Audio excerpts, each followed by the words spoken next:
what I love about picture books because you can hear them, you know, like even if no one has put that sound in, if you're paying attention, you can pick up the sensory experience that's in the book. Absolutely. And that's why I said, like, you definitely have a gift for that. Like the truck bumping side to side, and there's onomatopoeia in places, and the sound of the ocean, the bangles, all of these little details. And it's like you said, I think you said it was about 500 words. Talk about every word doing its work, every word doing its job. Did it start out longer than that and you Oh cut it gosh, down? yes, yes. I Yeah. mean, I wrote it a long time ago, actually.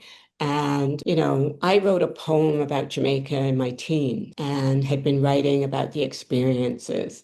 And so the first draft was probably about 1,500 words, because if you remember, there was a time when a picture book was 1,500 words, and that was the standard, right? Right. So it's been cut back. And I remember the editor said to me that when they were looking at it, the team was looking at it, she said they wondered how I had put so much emotion into so few words, right?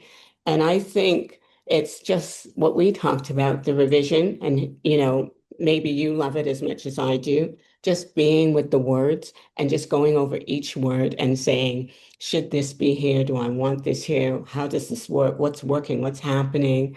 And just going over and over and over it, and you're not sick of it. You're just loving being with your words, it's the best. I So love that.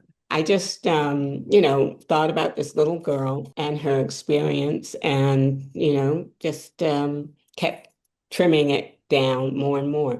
And when you mentioned the scene about when she notices that everyone is the same color, that wasn't in my original draft. I had updated it about a year before I submitted it, and I put that in. And I just thought it's so empowering for her. And Kathleen, the editor, said, she recognized it. It was a great moment for this little girl to go to this country and see all these people. You see, like, police officers, I don't know, realtors, everybody is a similar color, similar race, and what that experience, what that moment is like for her. So I wanted her to have that in that moment when she travels to the country of her parents' birth.